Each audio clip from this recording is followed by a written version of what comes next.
questions about the road that you took home that night? That was Canyon Road, right? Yes. That road that you took home has a lot of curves in it, doesn't it? Yes. And you think that that road is pretty dangerous. Yes, in fact, we call it the death zone. You think it's dangerous to any driver who's driving down Canyon Road? Yes. Dangerous to any driver at any time of day? Yes, anyone would know that. So if it was in the middle of a bright sunny day without a drop of water on that road, the curve, when their accident occurred, that part of that curve is dangerous. Yes, that's true. The reason it's dangerous is because the trees, they grow really close to the road, don't they? Yes, it is in the woods. The guardrails that extend on that highway, they don't extend very far, do they? No. In addition to the guardrails not being very extended and then the trees growing really close to the road, it was also raining the night of the accident, wasn't it? Yes, it was pouring all night. It was pouring. In the middle of the night. So it's fair to say it was pretty dark out. The only light lighting up Canyon Road at all was a porch light, right? Yes, from the Bennett's house, if I'm not mistaken. I want to talk a little bit more about the bar now. You talked a lot about what Vanessa and Danny were drinking that night, but you yourself, you were drinking as well. Yes, sir, I was. You were having screwdrivers, is that right? I had a couple, yes. That's, to clarify for me, that's orange juice and vodka. Yes, sir. And after 3 or 4 screwdrivers, you yourself got a bit dizzy. Yeah, I'm not positive on the number, but yes, I was lightheaded. And after that, you switched to soda and tea. Yes, sir.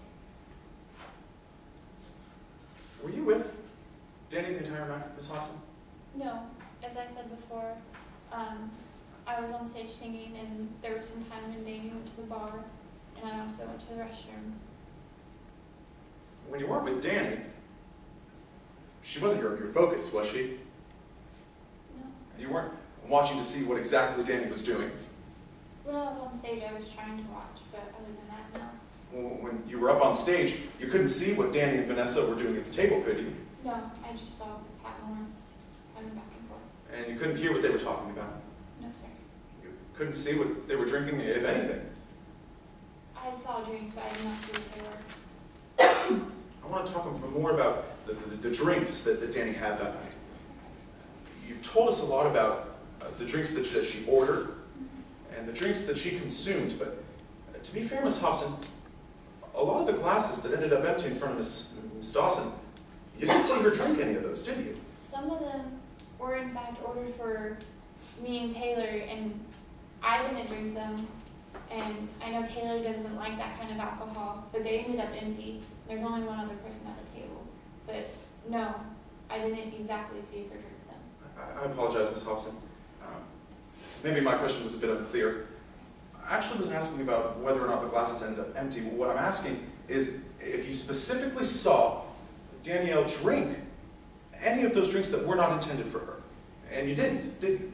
As I said, no. So while you were away from Danny, you told us that you couldn't see her. You told us you also took a restroom break during the concert, right? Yes, it took about 20 minutes to get in and get out. In that 20 minutes, you weren't watching Danny the entire time. No, I was in the restroom. Danny wasn't your focus. No, sir. So after you left the bar, you went to Vanessa's car, am I right? Yes, after we left the bar, we went to the car. Danny was the one that was driving that night, am I right? Yes. Miss Hopson, I gotta ask you,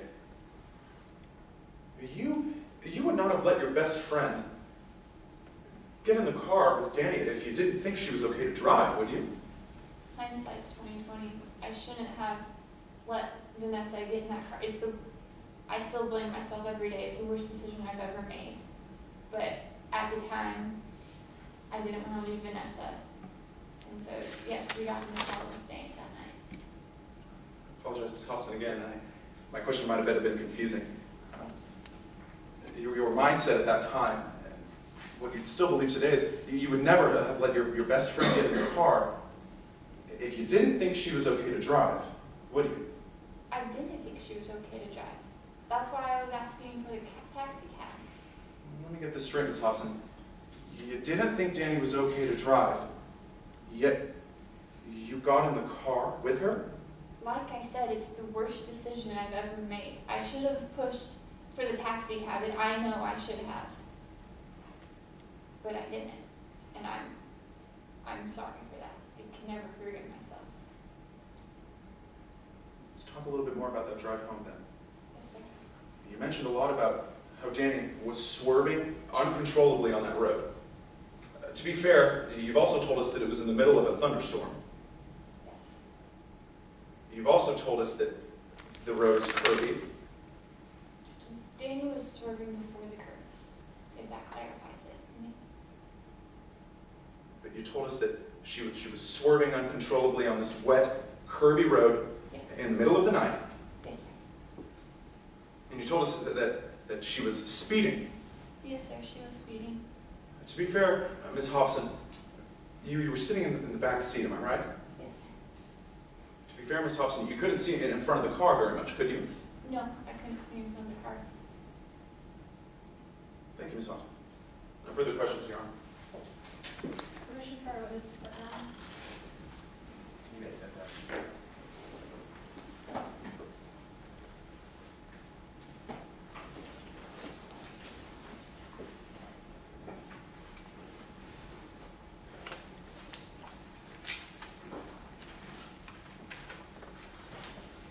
At this time, we will call Ryan Foster to the stand.